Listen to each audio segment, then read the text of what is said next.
CORAPE, la Coordinadora de Medios Comunitarios Populares y Educativos del Ecuador, presenta Ágora Democrática, un espacio para el diálogo, el debate y análisis de los temas de la coyuntura nacional en las voces de sus protagonistas. Bienvenidos, bienvenidas.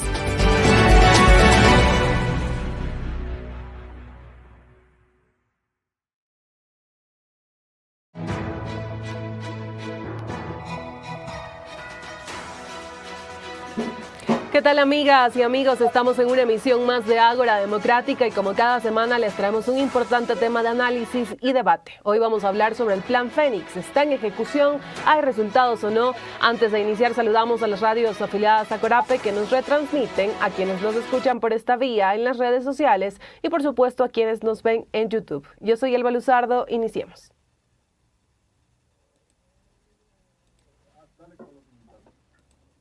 Y avanzamos en este programa y contarles un poco. El presidente Daniel Noboa asumió la presidencia de Ecuador con uno de los más grandes retos, hacerle frente a la crisis de seguridad. Y precisamente hacia allá se enmarcaron sus propuestas. Anunció con bombos y platillos el Plan Fénix, la construcción de 2 cárceles de máxima seguridad, una consulta popular para hacerle frente a este panorama de incertidumbre y miedo que vive el país. Su gestión de meses ha estado marcada con estados de excepción y la declaratoria de un conflicto armado interno.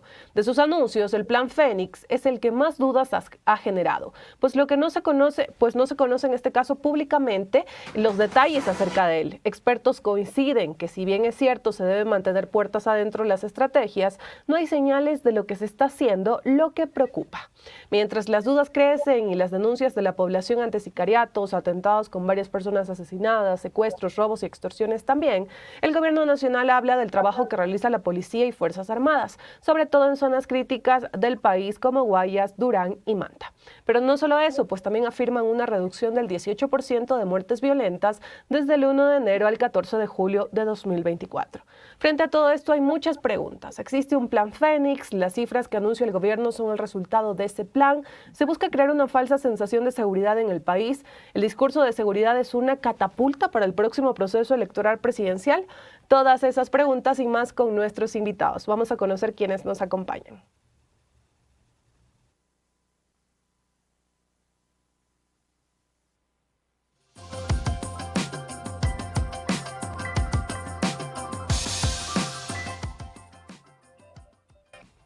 Y hoy está junto a nosotros María Fernanda Noboa. Ella es investigadora y experta en temas de seguridad, tiene un PhD en Relaciones Internacionales, ha sido asesora e instructora de unidades operativas y estratégicas de inteligencia de las Fuerzas Armadas y fue exdecana de la Escuela de Prospectiva Estratégica del IAEN. También en breves minutos se va a conectar y nos va a acompañar Andrés Williams. Él es PhD en Estado de Derecho y Gobernanza Global, es investigador y consultor en seguridad ciudadana y opinión pública de la Universidad de Salamanca y ha realizado estudios sobre masacres carcelarias y jóvenes sicarios en Guayaquil y Durán. Aquí también desarrolló tipologías de comportamiento frente a la criminalidad. Vamos de inmediato a iniciar Ágora Democrática con la doctora María Fernanda Noboa. En noviembre de 2023, el presidente asumió Carondelet con el Plan Fénix, prometió erradicar la inseguridad en el país.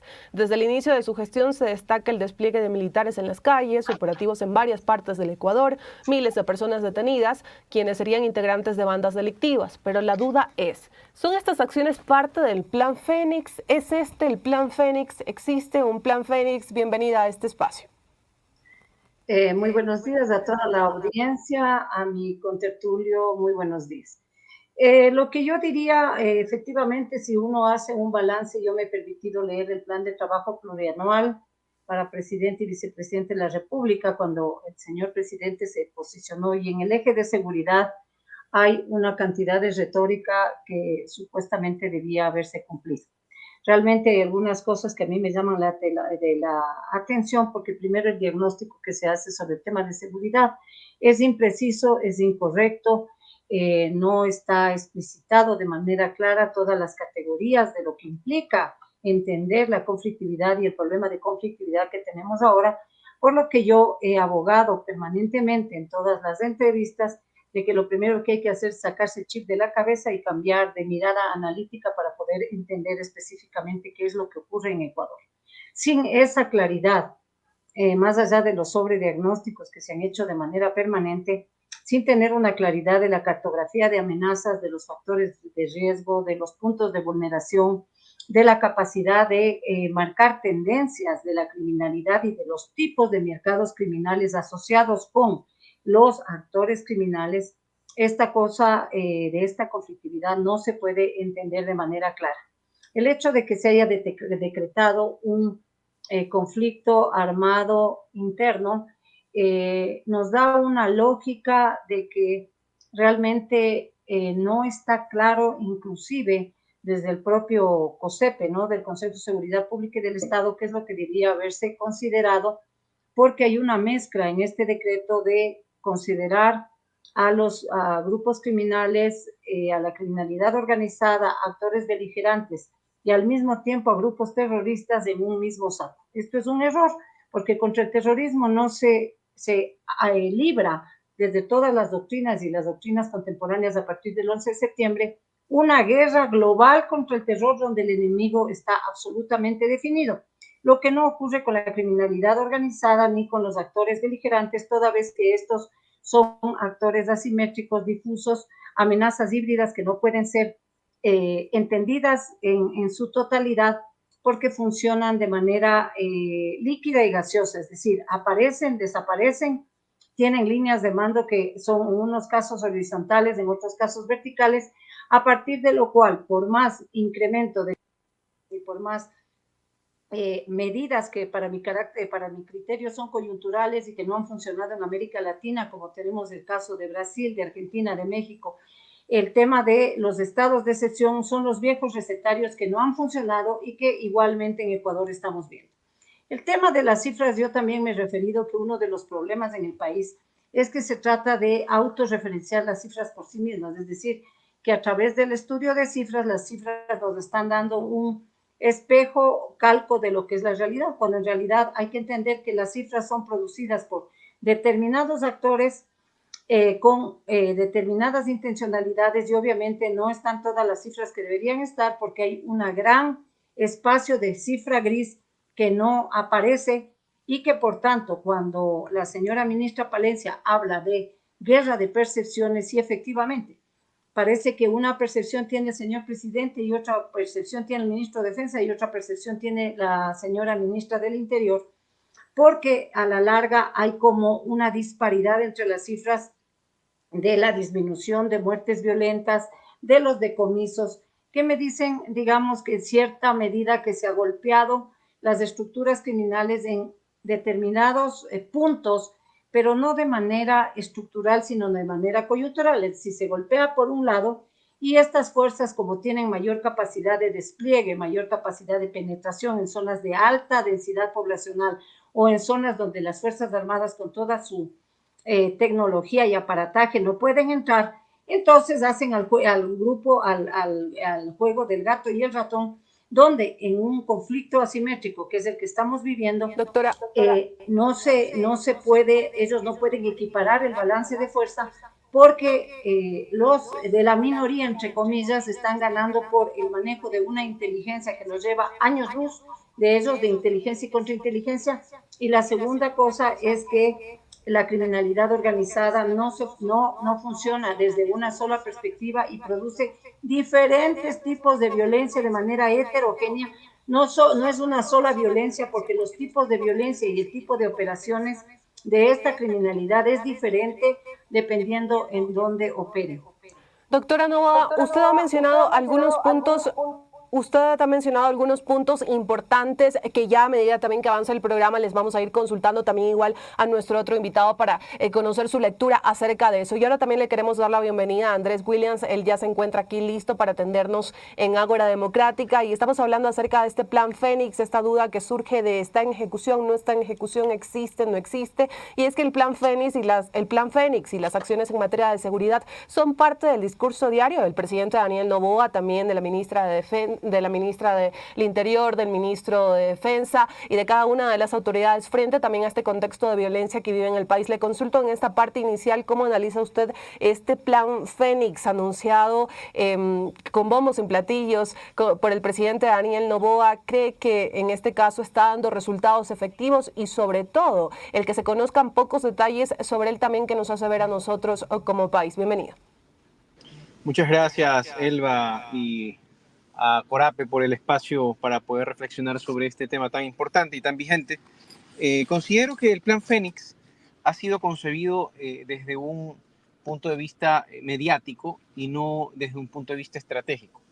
Creo que el Plan Fénix en ese sentido sirve más para poder legitimar un discurso y aplicar medidas de shock a la economía, por ejemplo, la subida del IVA, una serie de medidas que van en contra de los intereses de la población y que la población, a merced del crimen y de la violencia que vive, pues prefiere perder su libertad, perder ciertos derechos con tal de que le garanticen la vida. Ese es el mecanismo que se ha utilizado para la aplicación de un Plan Fénix que se queda en el discurso y que no termina de nacer de las cenizas, porque lo que hay aquí en este país son cenizas de instituciones, cenizas de política pública, y que al fin y al cabo, los resultados es que no vemos ningún avance. Como bien decía mi colega, aquí hay un montón de cifras que pasan en la zona marrón y que no se denuncian ni tampoco se tienen evidencias de que existan como tal, ¿no? Hay un montón de crímenes, de extorsiones, de secuestros. El otro día mismo yo, viniendo de trasladarme a mi trabajo, veía un secuestro que no apareció en ningún medio, ni local, ni nacional, y asimismo hay una serie de actos delictivos que se cometen que por temor a las represalias no son denunciados.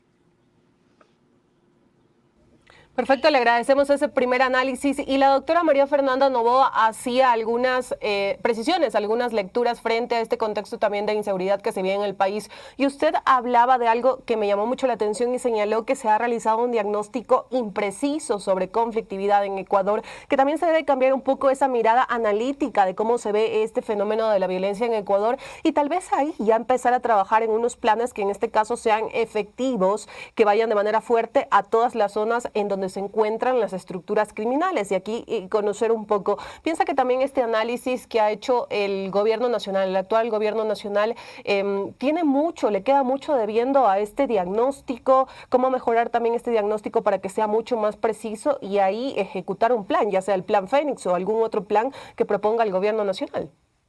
Creo que estoy completamente de acuerdo en que el Plan Fénix no existe. Yo también creo que, yo lo he manifestado en varias ocasiones, que el Plan Fénix es algo que vuela, pero que no sabemos dónde vuela.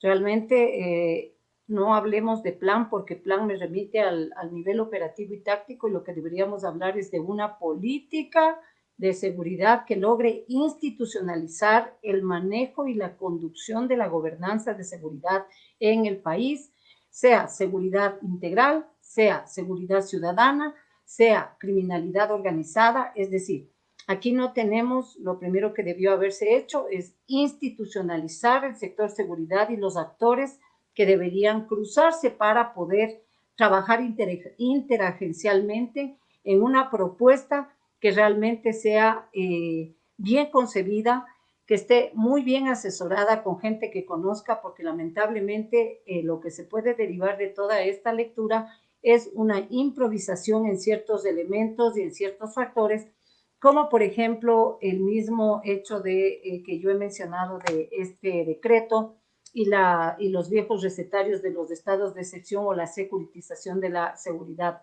ciudadana. El tema es que cuando nosotros hablamos de que hay un sobrediagnóstico, hay diagnósticos descriptivos con cifras que se lo maneja desde una mirada, digamos, más ortodoxa de la seguridad, mientras que la mirada heterodoxa de la seguridad, digamos, donde no se considera al Estado como el centro para proteger específicamente a los ciudadanos, sino se incorporan a otras instancias subnacionales, se ubica a la prensa, se ubica a los medios de comunicación, a la academia, como corresponsables en la conducción de la seguridad. Entonces, desde el punto de partida analítico, a mí me parece que hay una equivocación porque se trata de ver un fenómeno que es absolutamente azaroso, un fenómeno que es inestable, es estructural, inestablemente estructural, y un fenómeno que es difuso, y se trata de ver como que fuera una foto fija. Lamentablemente se cree y se ha hecho una lectura poco correcta, porque obviamente las miradas analíticas son lineales en un mundo que exige ya ver las cosas de manera compleja y también desde una mirada transdisciplinaria. En este sentido, entonces, a mí me parece que el decir yo tengo un plan Fénix, estoy plenamente de acuerdo con el doctor Williams en que sirve como plataforma política, sirve como una suerte de inyección de tranquilizamiento para la población, decir, vean si estamos haciendo algo, estamos haciendo el anuncio de las cárceles, o sea, no hay un modelo carcelario, se trata de hacer, como digo, todo como bomberos, porque el país sufre de un síndrome de inmunodeficiencia estratégica, es decir, no hay esa capacidad prospectiva, esa capacidad de anticipación estratégica y continua, alertas tempranas, que la criminalidad sí lo tiene y por eso nos llevan ganando como diría yo, llevan ganando una nariz en la competencia de caballos, digamos, están una nariz o una cabeza adelante.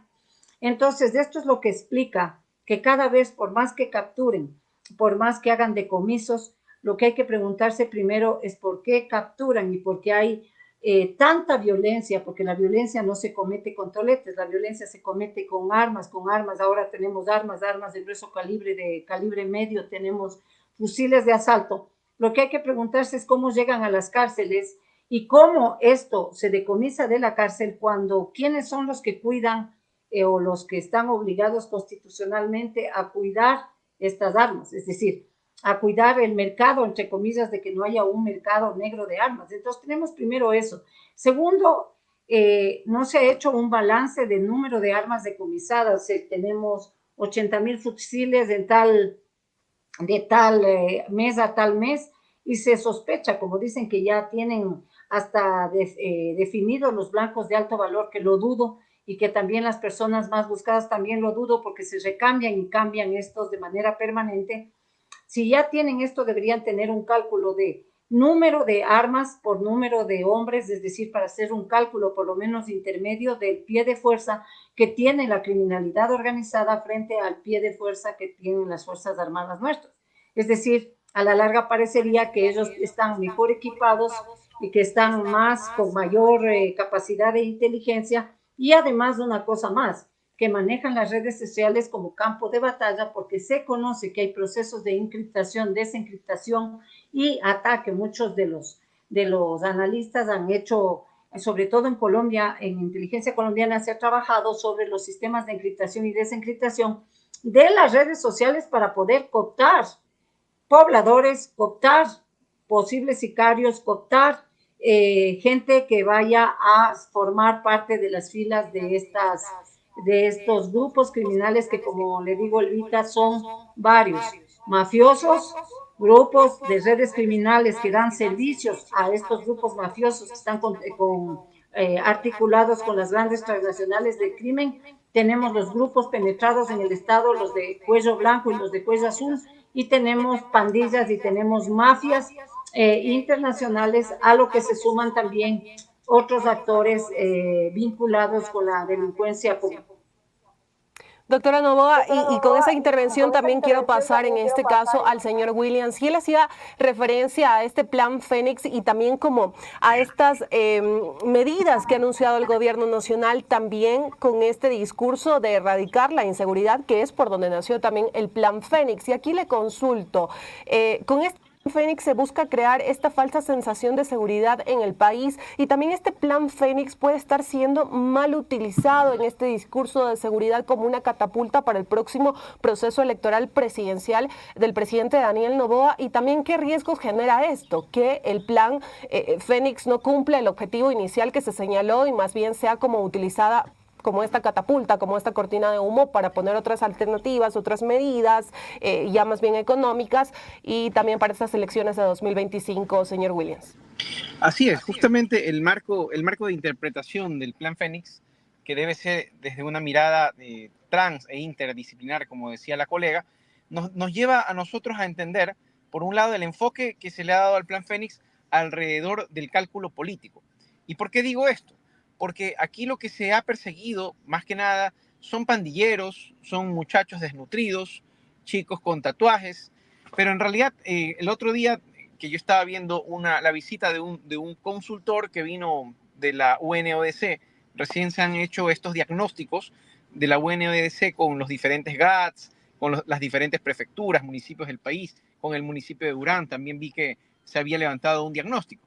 Sin embargo, en los estudios que plantea UNODC, es preferible atrapar a un solo líder de una banda realmente importante que capturar a 100 pandilleros. El problema es que aquí lo que se ha hecho a partir del Plan Fénix es buscar una suerte de venganza social. La gente está planteando una idea de buscar un culpable, como todo discurso del terror. El discurso del terror siempre plantea un enemigo a combatir y en ese enemigo poder definir las aguas en la opinión pública como amigo y enemigo. Es lo que todo Estado hace, sobre todo un gobierno que se solventa a partir de un discurso del terrorismo. Y en ese caso, ¿por qué no hacen nada con la denuncia que se tuvo de aquellos familiares de un ministro de Estado que estarían o presuntamente estarían involucrados en temas de narcotráfico? ¿Por qué no se hace nada por combatir el tema del tráfico en los puertos, la contaminación de las narcobananas? ¿Por qué no se está haciendo nada ahí? ¿Por qué el énfasis del Estado se pone en los barrios? ¿Y por qué no se pone en el espacio en donde se irriga la economía criminal, que es el lavado de activos, que es un tema clave? El Estado está haciendo caso omiso a la política criminal en función del combate del lavado de activos y en función de parar la economía que financia justamente la violencia que vemos en las calles. Aquí también se plantea alrededor del entendimiento de la opinión pública cómo solamente los medios le dan énfasis al digamos, escarnio social de los pandilleros, sino que ahí también hay una incomprensión, ¿no? Como decíamos, no es lo mismo hablar de una pandilla, hablar de una banda y hablar de un cartel, porque si tenemos que combatir realmente el problema y si el Plan Fénix tuviera un énfasis real a partir de una concepción profunda y compleja del fenómeno de la violencia y del narcotráfico, entonces pondría mucho énfasis más en las fronteras o más en los temas de combate al lavado de activos, donde campean narcotraficantes en espacios donde sí son aceptados en la propia sociedad. Es decir, hay una suerte de legitimación del gran narco que pasa campante por cualquier parte, pero en cambio hay sí una condena de los muchachos que microtrafican o que son pandilleros y a los que sí el Estado se les va con todo. Eso es una preocupación que también deberíamos anotar.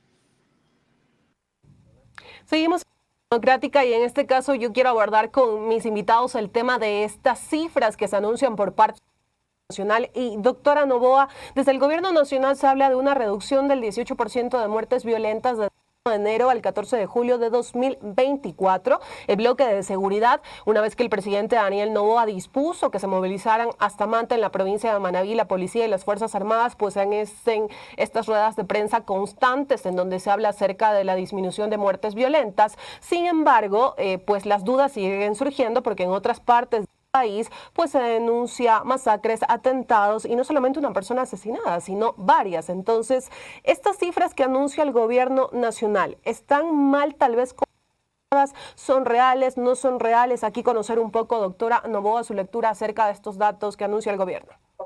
A mí me parece que la mejor manera de mentir con solvencia es mentir con cifras. Es decir, si nosotros presentamos como le digo, las cifras de dónde surgieron, de la propia realidad, quién elaboró las cifras, fue la DGI, fue el sistema de inteligencia militar, fueron la mezcla entre el sistema de inteligencia militar, las denuncias de la fiscalía, etc.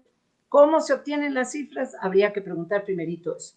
Segundo cosa, si efectivamente hay una disminución de cifras, es una disminución focalizada, porque como le digo, ya que estos grupos están moviéndose de un lado a otro, hacen que haya lo que se llama en doctrina militar un esfuerzo diluido. Les hacen ir por un lado a los militares, corren todos allá porque allá está ahorita la mayor cantidad de sicariatos, de extorsiones. Ojo que las extorsiones de sicariato, todos los fenómenos de vacunas ya están considerados en el último GITOC 2023 como mercado criminal, 10º mercado criminal en Ecuador. Entonces, todo este bloque corre para allá, como que yendo el comandante de operaciones del Comando Conjunto, el jefe del Comando Conjunto y el ministro se van a Chicopalar. Entonces, les hacen ir hacia allá. Una vez que ya tienen desplegado el pie de fuerza allá, comienzan a golpear de manera certera en la zona de Zamora-Chinchipe, donde hay la minería ilegal, que ahora está inclusive siendo más cotizada que el propio narcotráfico. Entonces, este juego en el que nos mantienen es un juego de desgaste moral, desgaste logístico, desgaste de operaciones, desgaste de desplazamiento, y con lo que se tiene es lo que se llama un esfuerzo diluido, es dar cantidad de poner cantidad de recursos, cantidad de inversión sobre este tipo de movimientos, como decía el colega, y tratar de legitimar con eso el paquetazo del IVA y etcétera, etcétera, para poder, entre comillas, solventar tratar de controlar la criminalidad organizada. Ojo, los criminales no funcionan solos, los criminales funcionan en ecosistemas o sistemas globales criminales que reciben órdenes o reciben orientaciones estratégicas desde los más grandes. Y como decía el colega, sí, efectivamente, a los peces gordos se les pasa como desapercibidos, y normalmente los peces gordos están vinculados, y hay estudios aquí desclasificados de la mafia italiana, la 'Ndrangheta específicamente. Tenemos también de la mafia albanesa, y sobre esto nadie dice nada, nadie estudia nada. El tema del cuñado del presidente Lasso, ahí quedó más o menos la curva del olvido, como en este país de Alicia, el País de las Maravillas, no pasa nada, y es borrón y cuenta nueva. Ahora, para ya ir comprimiendo lo que me preguntas, también es importantísimo el que sobre este recuento de cifras hay un observatorio aquí de criminalidad organizada montada por las Naciones Unidas. Obviamente también tiene una mirada anglosajona y una mirada particularizada con determinados intereses, ¿no? Obviamente no hay como decir que no tienen, porque sí tienen. Entonces, pero deberíamos tener una línea base para sobre eso poder trabajar, o que se pueda trabajar qué es lo que realmente está ocurriendo. Los grupos de estos son especialistas en marcarse la fachada, en el sentido de que dan un golpe y se van a otro lado. Entonces, esto de que digan que hay blancos militares, que ya tenemos a los más buscados, para mi criterio es totalmente falso, porque cuando le buscan al uno, el otro ya se huyó, y cuando le buscan al que decían que era jefe de la banda, resultó ser otro. Porque Jalisco Nueva Generación tiene una forma de organización horizontal y transversal, y solamente el cartel de Sinaloa funciona de manera vertical. Entonces ahí sí que le busquen al Fito, a estos, porque estos funcionan que si se desbarata la cabeza, se desbarata lo de abajo. En Jalisco Nueva Generación, que está penetrando con más fuerza y vinculado inclusive con ISIS al país, ¿no? Ya Estados Unidos dio un anuncio, aquí se cogieron a 3, etcétera. Ellos tienen una línea de mando vertical y transversal, es decir, que si se vuelan una cabeza les importa, porque esa otra cabeza es reemplazada de manera inmediata. Entonces, esto implica que también debería estudiarse inteligencia cultural, que tampoco, pero si la inteligencia táctica no se estudia, ¿cómo se puede uno esperar de que estudien otro tipo de inteligencias que realmente son necesarias en este país?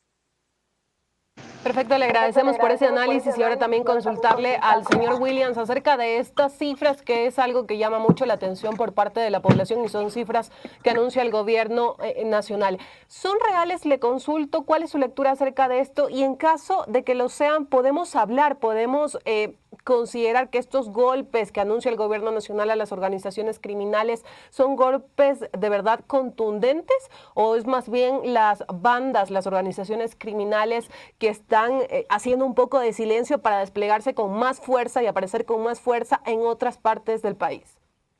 Así es, yo coincido en que las cifras que nosotros, o sea, que se manejan a nivel oficial, no reflejan la realidad de lo que pasa con la violencia homicida, con la violencia extorsiva, etcétera, diferentes tipos de violencia. Pero sobre todo, yo quisiera también aquí hacer énfasis a que el indicador de muertes violentas o esta afición casi fetichista que se tiene a nivel de la comunicación, tanto mediática como gubernamental, este fetichismo por el tema de la cifra de muertes violentas nos lleva a invisibilizar otro tipo de violencias que van asociadas a la violencia criminal y homicida. La violencia de género. En este país hay sonados casos de pornografía infantil, por ejemplo, o la trata de personas con fines de explotación sexual. Son tipos de violencia o delitos asociados también al crimen organizado y que el Estado también hace mutis por el foro y no tiene políticas claras al respecto.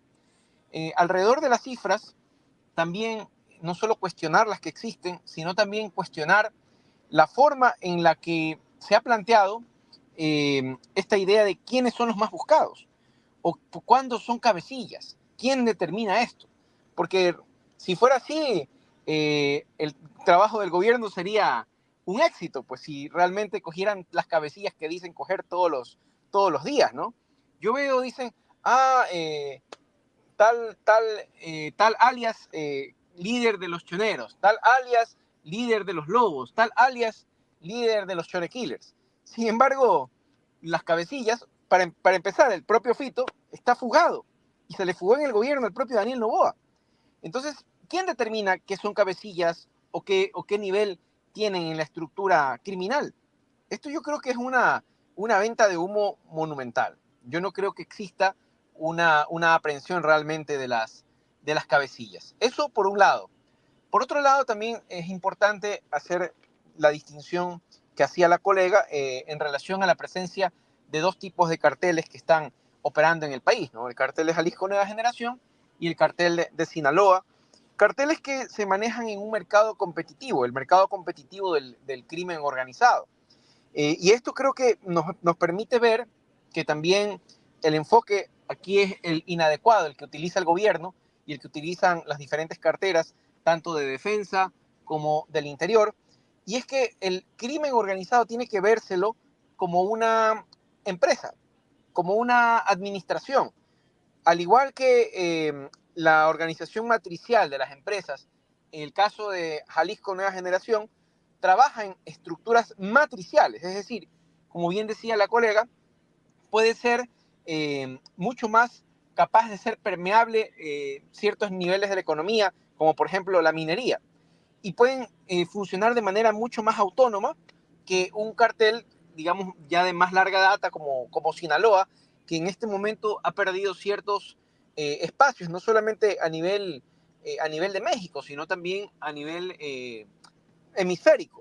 Y en ese sentido, entender cómo operan estos carteles nos permite a nosotros saber dónde tiene que estar el énfasis de la política pública, algo que en este gobierno tampoco se ha hecho. Creo que eso es muy importante también tenerlo en cuenta. Y con esta intervención de nuestro invitado Andrés Williams nos vamos a una pequeña pausa, pero ya regresamos aquí en Ágora Democrática para seguir hablando acerca del Plan Fénix y también de estos resultados que anuncia el gobierno nacional. Ya volvemos con ustedes. CONAPE, Coordinadora de Medios Comunitarios del Ecuador. CONAPE, medios inclusivos y educativos. CONAPE, medios interculturales, las voces populares, hablando como tú, contigo. Coordinadora de Medios Comunitarios del Ecuador.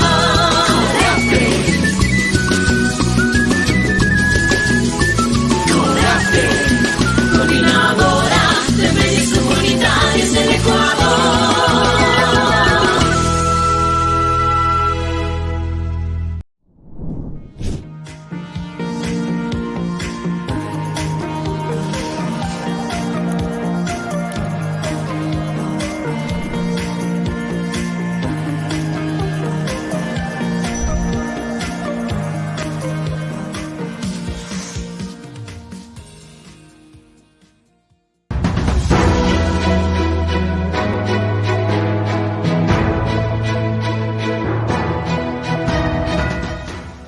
Seguimos en Ágora Democrática, gracias a quienes están pendientes de este programa semana a semana a través de los medios comunitarios nacional, a través de nuestro canal de YouTube y por supuesto en nuestras diferentes redes sociales. Continuamos hablando de este tema tan importante frente a este escenario de violencia que se vive en Ecuador. Y es que el gobierno nacional, como lo dije al inicio de la presentación, habla de un trabajo que realiza la policía y las Fuerzas Armadas, sobre todo en zonas críticas del país, como Guayas, Durán y Manta. Precisamente hace algunas semanas el gobierno anunciaba el despliegue del bloque de seguridad que se traslada a Manta con el fin de combatir este peligroso brote criminal que se estaba dando en este punto del país. También hace unos días el presidente Noboa anunció que iba a ingresar con contundencia a Durán, una de las zonas más peligrosas del país y también considerada como una de las zonas más peligrosas del mundo.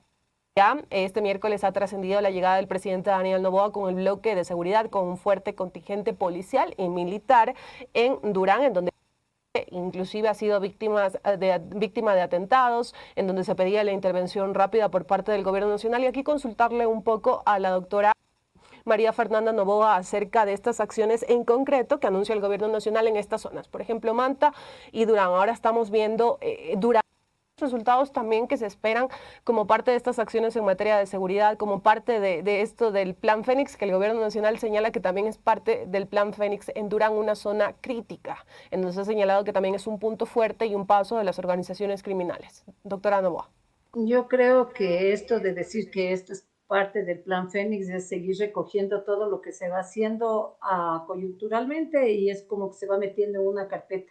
Esto es Plan Fénix, esto es Plan Fénix, porque si hubiera habido el Plan Fénix deberíamos tener primero como plan, no, sino como política pública y un plan operativo, operacional, táctico, a partir del cual se van a orientar a través de unas líneas rectoras grandes, estratégicas, que es lo que se va a hacer en materia de seguridad, y en este caso para neutralizar o anticipar estratégicamente el movimiento de este conglomerado de actores criminales vinculados con diferentes mercados criminales.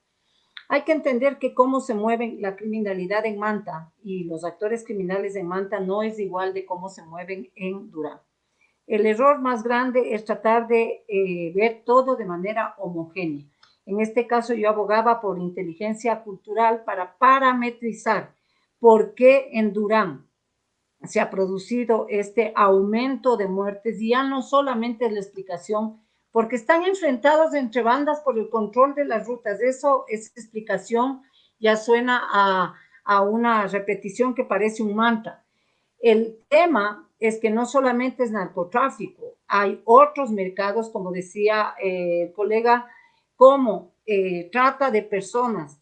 También hay, inclusive ahorita, tráfico no solamente de marihuana, cocaína, sino inclusive de fentanilo.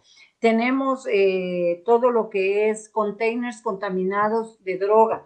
Tenemos también violencia, digamos, delitos ambientales, delitos tecnológicos, ciberdelitos, y también una serie de acciones criminales que ya no solamente generan un tipo de violencia, sino varios tipos de violencia, y entre ellas, como decía el doctor, las violencias de género. Por eso que se debería explicar qué es lo que pasa en la provincia de Azuay, que 1 de cada 7 mujeres durante el día en Azuay son violentadas, y no solamente a nivel intrafamiliar, sino violencias derivadas de la criminalidad organizada. Cuando me hablas de este tema de del manejo de las cifras en Durán y en Manta, también hay que explicar por qué Durán, su posición geopolítica y geoestratégica, como ya no pasan directamente por Guayaquil y potencialmente ya en Guayaquil se debe haber bajado, de acuerdo a lo que se ve en estas cifras que nos presentan, ha bajado la tasa de homicidios, la tasa de criminalidad, la tasa de sicariatos, etcétera. Pero ahora aumentan en Durán, porque Durán hay una salida por las riberas directamente hacia el puerto de Guayaquil, sin necesidad de pasar directamente por Guayaquil, digamos, ¿no? Entonces, hay pasos que están legitimados de manera subrepticia, digamos que conocen solamente los criminales, igual que las pistas, igual que todo esto que se ha desmantelado, y que hacen que la ciudad se vuelva violenta. Ojo, léase el tipo de violencias también como sicariatos de alta precisión. Ahora los sicariatos ya no son sicariatos de tres locos que pasan en una moto y te pasan acribillando, sino hay sicariatos en lugares públicos, sicariatos de precisión, lo que ya nos está dando como noción que como ya se desmanteló uno y que como yo había venido diciendo ya tiempos atrás, en el país operan ya escuelas de sicarios donde son preparados estos jóvenes cooptados, jóvenes que no tienen posibilidad de ir a las universidades, jóvenes de condiciones adversas económicamente y que, claro, tener un trabajo de ser sicario les resulta a ellos sumamente rentable. Entonces, aquí en la parte de Durán es el sitio donde más especialización de sicariatos y especialización de uso de armas se tiene para el cometimiento de sicariatos, de lo que se llaman sicariatos de entrada y sicariatos de especialización. Entonces, esto sí preocupa porque ¿quién está detrás de las escuelas de sicarios y quién les entrena a estos sicarios para que siga reproduciéndose la capacidad de tener estos matones a sueldo, digamos, ¿no? Entonces, eso sí es preocupante. Espero que cuando no se vayan después de irse a Durán, ya de soltar otra vez el pito, verá que se ha de subir ya toda la criminalidad para el área de Esmeraldas, o sea, de bajar al área de Zamora Chichipe, la minería ilegal. Seguimos en Ágora Democrática y ahora con el señor Williams. Usted hace unos minutos hacía referencia a estas detenciones de líderes de bandas criminales, cuestionaba bajo qué parámetros también los determinan como líderes y de dónde salen tantos. Y aquí surgen dudas, estas detenciones constantes, porque son muchas. La Policía Nacional anuncia casi semanalmente que ha detenido a algún líder de una organización criminal. ¿Qué nos están también demostrando frente a este escenario de violencia que vive el país? Un crecimiento y captación alarmante de las organizaciones criminales y también qué problemas podría ocasionar en este mismo escenario de violencia que seguimos viviendo en Ecuador y que sigue sin tener esa contención. En este caso, lo que nosotros podemos decir ahí alrededor del ejercicio del poder, alrededor de ciertos sujetos, es primero que aquí se está perpetrando un juvenicidio. Es importante ver la realidad de otros países, lo que ha vivido México, lo que ha vivido Colombia anteriormente. Si vemos esa realidad, nos damos cuenta que los sectores vulnerables, en este caso los jóvenes empobrecidos y racializados, terminan siendo apachurrados por dos poderes letales: el poder del Estado y su monopolio de la violencia, y el poder del narcotráfico, que los utiliza como cuerpos desechables a los jóvenes pobres, ¿no? Eso es lo que está pasando en nuestro país. Cuando hablamos de la violencia criminal, del sicariato, como un ejercicio emprendedor, si se quiere, ¿no? Si lo decimos de una manera, entendiendo lo que pasa con la narcocultura, que también ha plagado toda la sociedad. Por eso creo que el enfoque antropológico también es importante verlo aquí. ¿Por qué es el caldo de cultivo de la violencia, los jóvenes racializados de los sectores populares? ¿Qué es lo que hay ahí? ¿Qué es lo que pasa con estos jóvenes? Primero, si entendemos desde una perspectiva histórica, los jóvenes en sectores populares siempre han tenido la violencia como un lenguaje o como un mecanismo de defensa, y que ha generado un cierto tipo de identidad. De ahí, digamos, la aparición de las pandillas, ¿no? No es un fenómeno actual, es un fenómeno de siempre y de los sectores populares, ¿no? Pero ¿qué pasa cuando en un proceso de avance del crimen organizado transnacional, es decir, las transnacionales del narcotráfico, ¿qué pasa con este tipo de formaciones pandilleriles? Bueno, es un caldo de cultivo tremendo porque así absorben las formas, los conocimientos, las legitimaciones que tienen las pandillas alrededor de las calles. Por eso es que no nos basta con pensar esta idea de, la violencia en Durán es por el conflicto entre bandas, ¿no? Eso es una visión completamente reduccionista y que no nos va a permitir buscar salidas adecuadas a esta crisis de violencia. Porque mientras el Estado les niega a los estudiantes educación, salud, condiciones dignas, en Durán, por ejemplo, hay un nivel de cobertura del bachillerato muy pequeño. Es decir, me parece que alrededor de 15.000, 14.000, 15.000 jóvenes se quedan fuera de bachillerato porque no hay la oferta de bachillerato en el sistema educativo de Durán. Ahí nomás ustedes tienen un ejemplo de aquellos espacios en donde el Estado se ha contraído y ha permitido pues que vengan otro tipo de legitimidades necropolíticas, ¿no? Esto se llama la necropolítica. ¿Por qué? Porque ciertos ejercicios de violencia ante la retirada de un Estado van a ser ejercidos por otras formas de violencia o de soberanías, las soberanías criminales, por ejemplo, en este caso. ¿Y qué pasa ahí? Que si tampoco entendemos que este fenómeno recrudece en un momento neoliberal de la configuración del Estado ecuatoriano, tampoco vamos a saber que si seguimos aplicando las mismas medidas de ajuste estructural, si seguimos aplicando las recetas del FMI, obviamente no vamos a tener resultados diferentes. Esto es lo que se ha encubierto en el gobierno de Noboa, porque lo que tenemos aquí es una reedición del Plan Cóndor, ¿sí?, disfrazada de Plan Fénix, para poder aplicar las medidas económicas de la Embajada de Estados Unidos en este caso.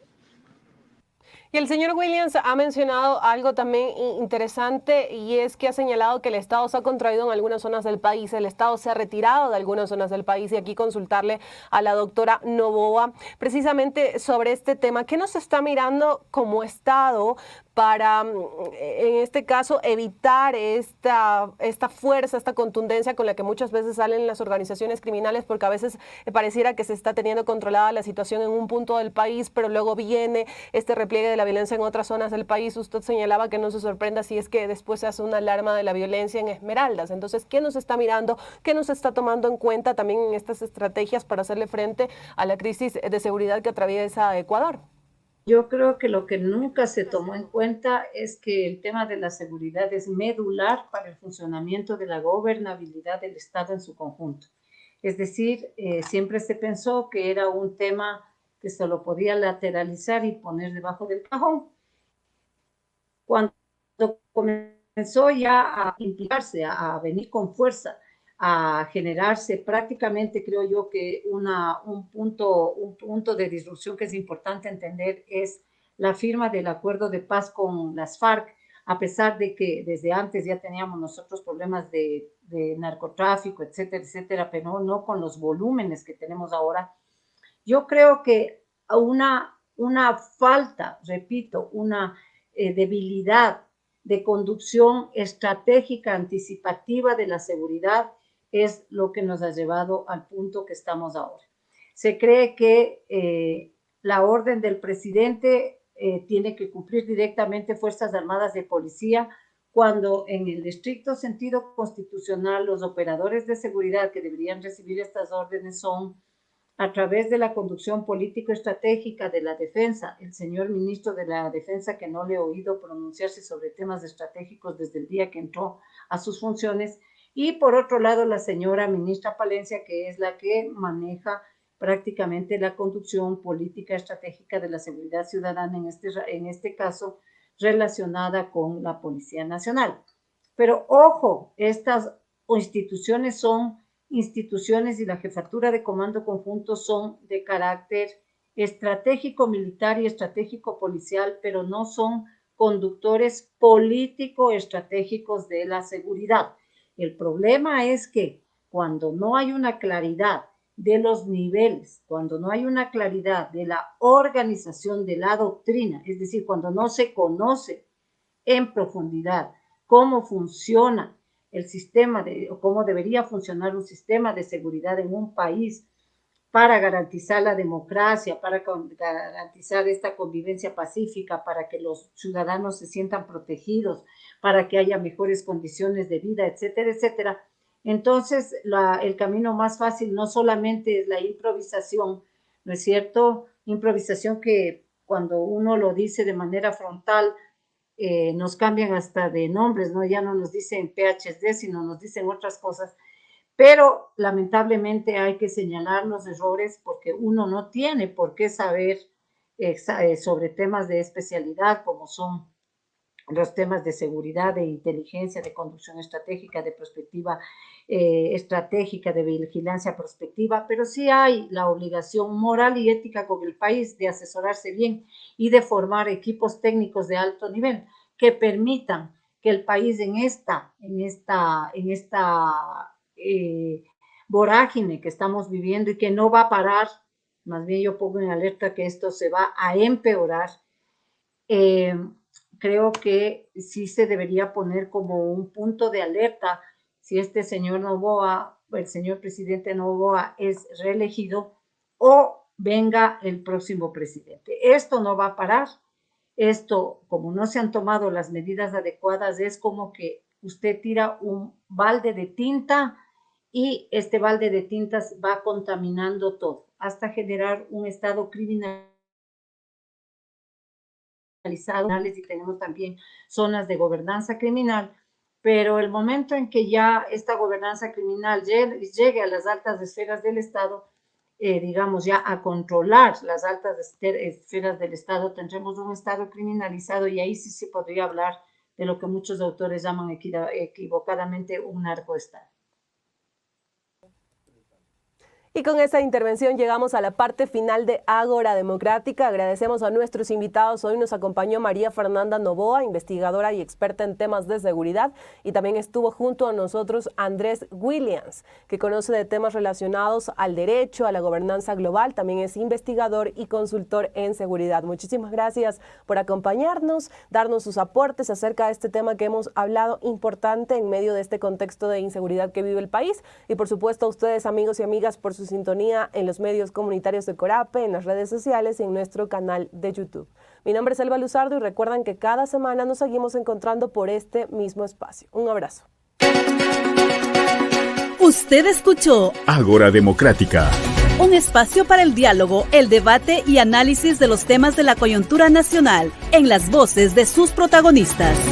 una producción de Corape, la Coordinadora de Medios Comunitarios Populares y Educativos del Ecuador. Hasta un próximo encuentro.